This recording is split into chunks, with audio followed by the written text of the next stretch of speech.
Hello viewers, I doctor SBK Lal welcome you all in my YouTube channel. मेरे YouTube channel में आपका बहुत बहुत स्वागत है। अगर आप इस चैनल पर नए हैं तो चैनल को सब्सक्राइब कर लें। आज का वीडियो बहुत इंटरेस्टिंग होने वाला है।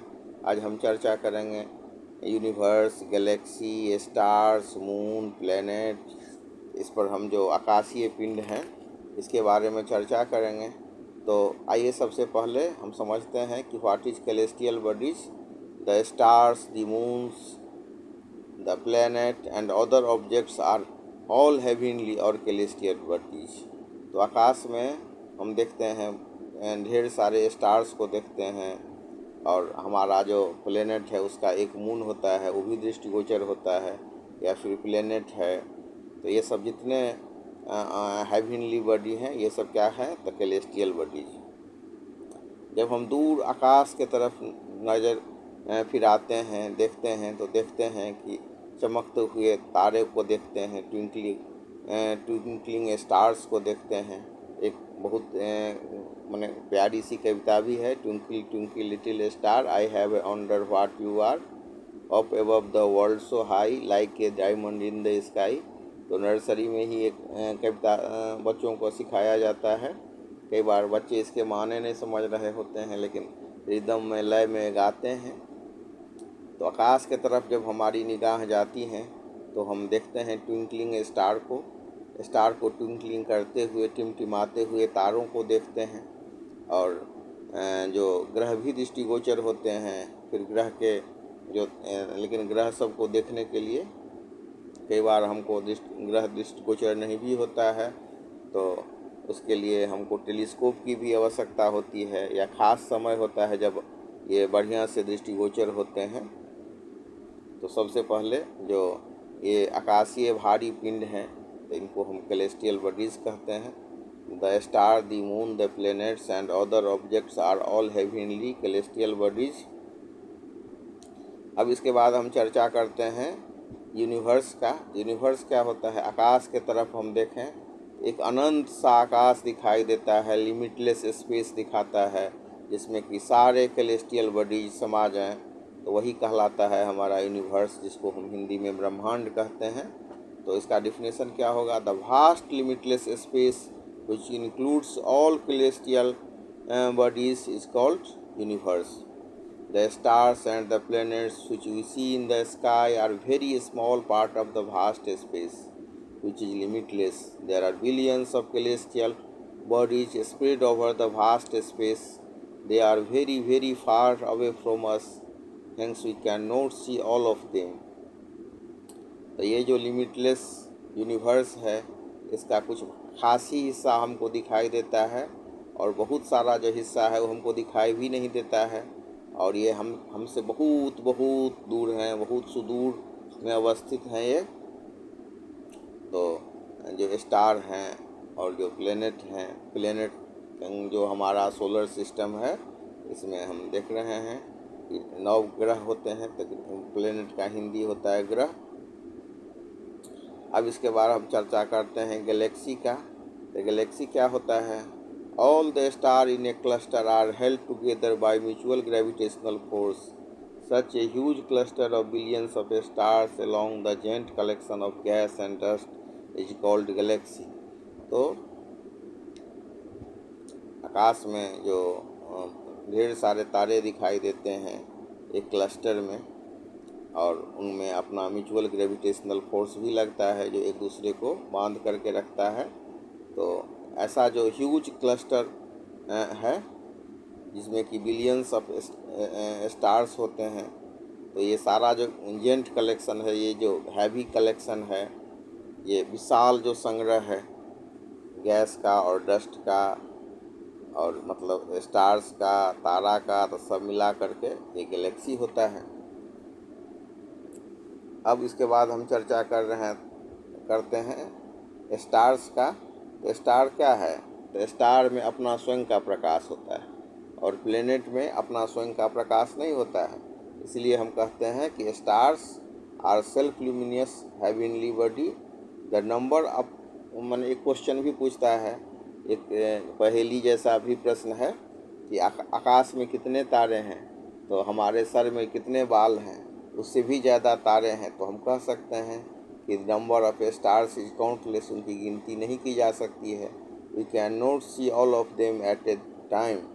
It has been said that at one time we can see not more than 6000 stars. एक बार में हम 6000 से ज़्यादा तारों को नहीं देख सकते हैं। और the distance between celestial bodies is usually measured in a unit known as light year. तो जैसे हमारा यूनिट ऑफ लेंथ क्या होता है, मीटर होता है या किलोमीटर होता है, तो उसी हिसाब से जो ये अगर दूरी हम मापें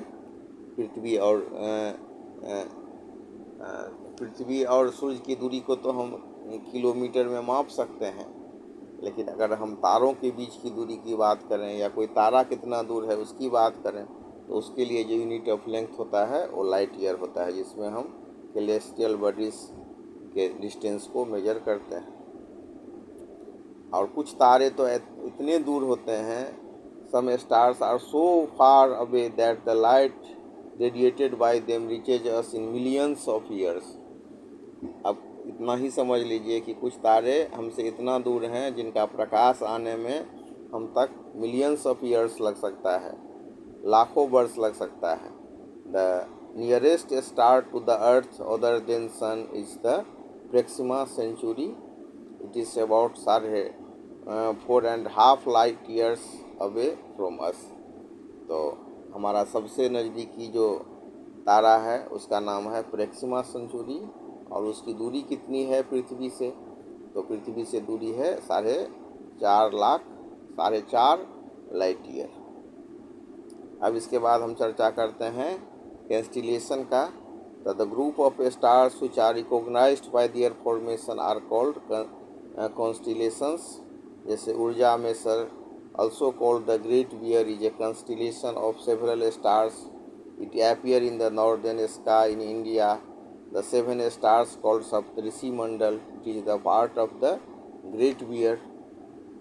The 2 brightest stars at the head of the Saptarishi Mandal called pointers point towards the stationary stars called pole star or Dhruv Tara in the northern sky.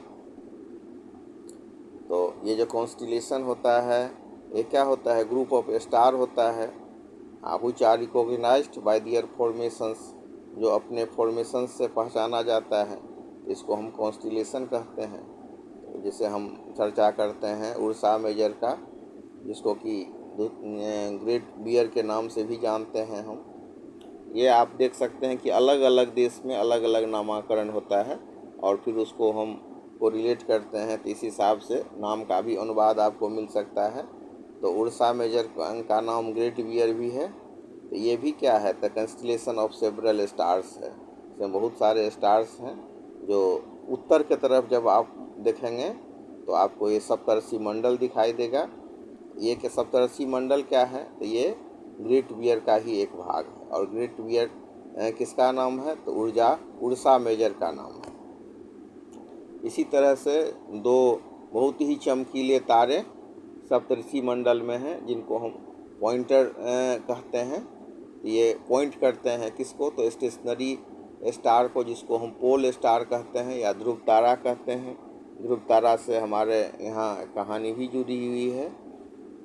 अब हम इसके साथ आपको चर्चा करते हैं सोलर सिस्टम का। The sun and its companion celestial bodies continues the solar system. The 8 planets, their companion satellites, asteroids, meteors and comets are the member of the solar system. तो सोलर सिस्टम के जो सदस्य होंगे वो 8 गो ग्रह हो गया, और उनका हर एक ग्रह का अपना उपग्रह भी होता है। कुछ ग्रह ऐसे भी हैं जिसके उपग्रह नहीं होते हैं।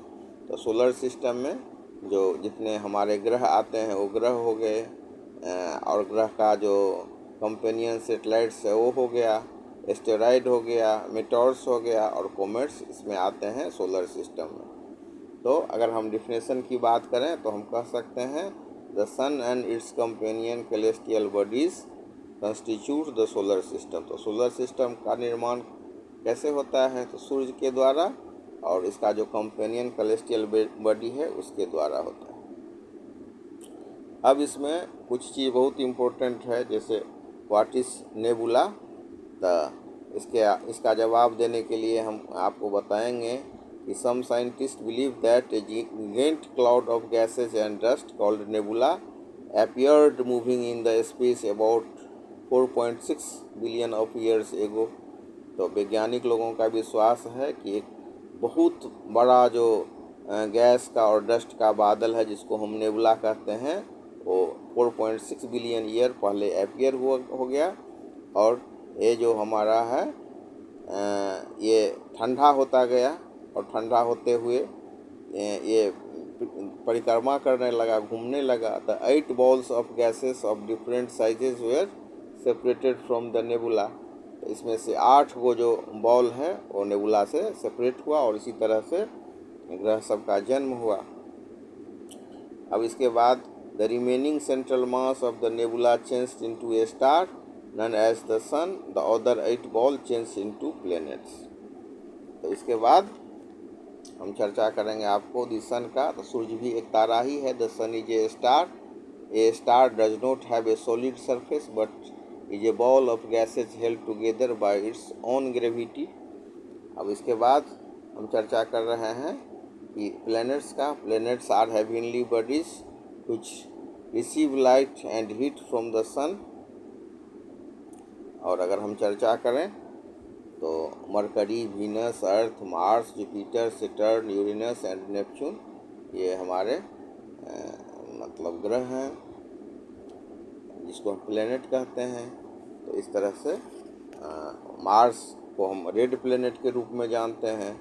और उसके अलावा जो Jupiter, star, Saturn, Uranus, Neptune have rings. The rings around Jupiter are very faint and hence cannot be seen by naked eyes। इस तरह से। तो अब हम चर्चा करते हैं सैटेलाइट का। सैटेलाइट क्या होता है? तो प्लेनेट का परिक्रमा करता है, revolve around their respective planet are called satellite. अब पृथ्वी के अगर हम सैटेलाइट की बात करें, जिसको हम मून कहते हैं या हिंदी में चंद्रमा कहते हैं, तो 3,84,000 किलोमीटर दूर है। और इसका एक ही भाग हमको दिखाई देता है, एक भाग हमेशा हमसे छुपा हुआ रहता है।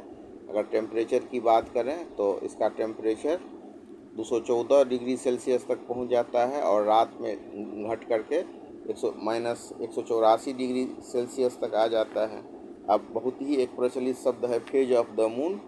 तो when the illuminated side of the moon is fully hidden from our view, तो इसको हम बोलते हैं न्यू मून, यानी कि अमावस्या।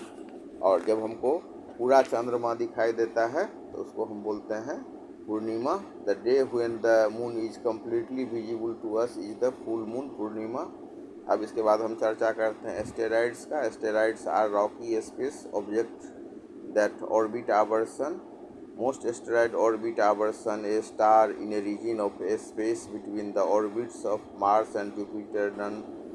इसके बाद हम चर्चा करते हैं मेस्टोराइड्स का। Meteoroids are little chunks of rock and debris in space. They become meteors और shooting stars when they fall through the Earth's atmosphere, leaving a bright trail as they are heated by the friction of the atmosphere।